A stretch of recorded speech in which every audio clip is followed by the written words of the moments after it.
Okay, looking at our learning target today, we're on this second one right here. I can know that rules and patterns when the lines are parallel. So we're looking at using those vocab words and those diagrams when the lines are parallel today. So if I take a look at, again, this first one here, we're looking at transversals with parallel lines here. Don't forget, parallel lines are two lines that are the same distance apart and never touch. And what you're going to see is two main patterns, either congruent or supplementary.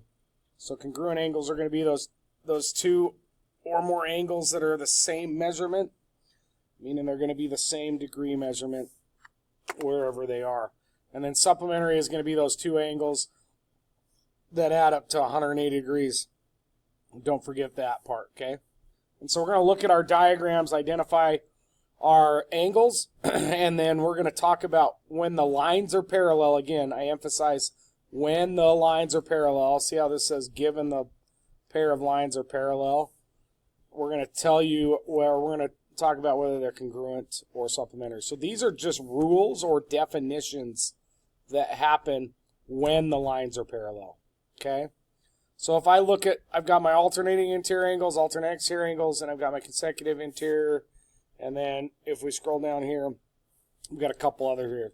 So these alternating interior angles are always going to be congruent. So every single time these two lines, and we'll just call these L and M, are parallel, that means that these two shaded angles are going to be congruent. Okay. For alternating exterior angles, L and M are parallel. So these two shaded angles, those two are going to be congruent as well. Again, what does that mean, congruent? That means if this angle's 30, then this blue angle's 30. Both of them are 30. If this angle's 120, then that angle's 120. They're going to be equal to each other. Okay. I'll come to consecutive interior in just a second. Corresponding angles, remember, those are the same position in the intersections. So if L and M are parallel here, and I've got these two angles in blue, these are also going to be congruent as well. And it's pretty intuitive. You look at it and it looks like they're congruent as well. Okay. And then alternate or consecutive interior angles, like I've got here, angles 1 and 2, those are the ones that are going to be supplementary. Okay, and so again, they're going to add up to 180 degrees is what supplementary is. So again, if this angle, let's say this angle is 110, then this angle would have to be 70 to add up to 180, okay? Or whatever they are that way. These, again, these four right here are all, the rules are all based on whether or not they are parallel, okay? So this one, L has to be parallel to M for that to be true, okay? Vertical angles this is an always true statement. So they don't have to have lines be parallel or anything. If I look at these two green angles, those are vertical angles. They are always going to be congruent every single time. So this is an always true, whereas all these ones are dependent on the lines being parallel. The other one that I don't have up here is linear pairs that fit with this. So linear pairs, let's talk about this while we're at it. If I look at a linear pair, that would be like this angle and this angle here. Those are linear pairs, and linear pairs are always going to be supplementary. So regardless of whether the lines are parallel, those little babies are going to be supplementary every single time. Okay? So the four, make sure you keep track of that. The four alternating interior angles, alternating exterior angles, corresponding and consecutive interior angles are going to be dependent on the lines being parallel. Vertical and linear pairs are always true. Okay? All right, so let's just go and apply this a little bit. So if we look at this diagram, all I'm going to do is look and identify the angles and then state whether they're congruent or supplementary if K and I are parallel, which that's what these little marks are saying, that they're parallel, okay? So I look at 3 and 5. 3 and 7. 3 is in the lower right. 7 is in the lower right. So these would be corresponding angles. And corresponding angles are always congruent. Okay? 1 and 5, again, that's upper left, so those are also going to be corresponding.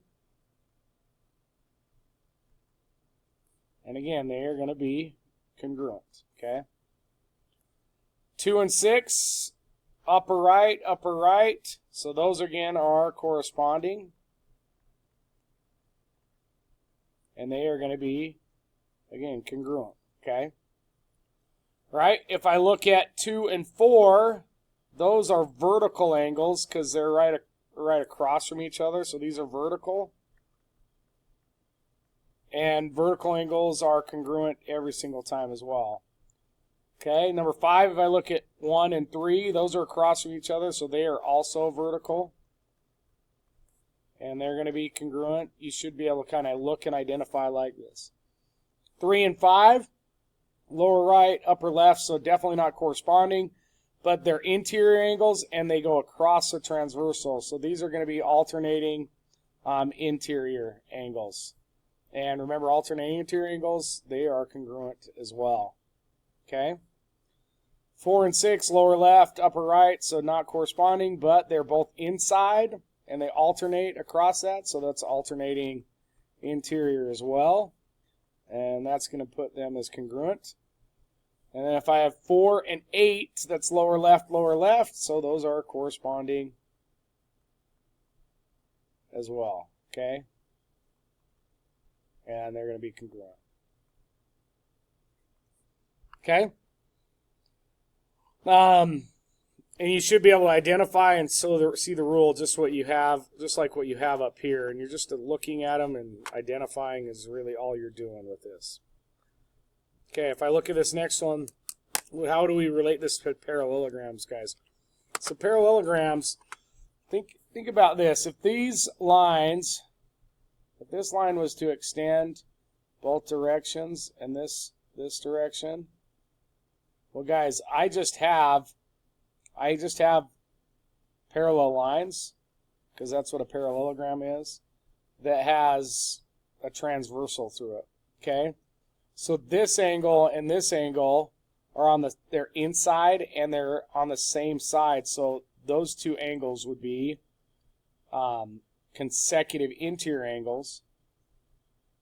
And since they're consecutive and they're inside, they would add to 180 degrees. So that's why consecutive angles are supplementary.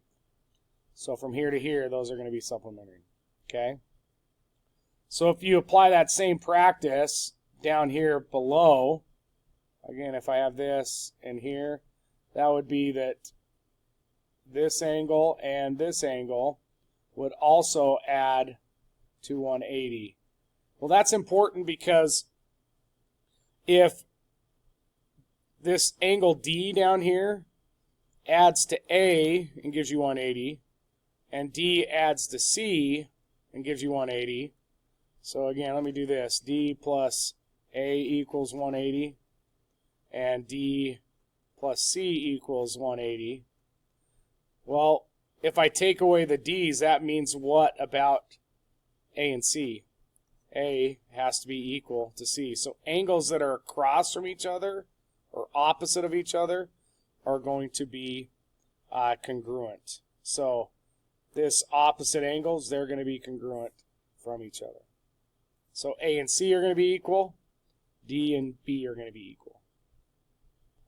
And then the last thing that you guys need to know about this is opposite sides are parallel and congruent. So this distance from A to D, so the distance from A to D is going to be equal to the distance from B to C.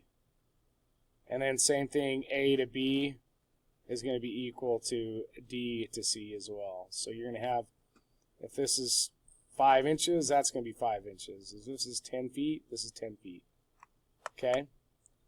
And that's those rules are there. So really all you're doing with this is looking and applying and saying, oh yeah, those are this type of angles, and this is true about that.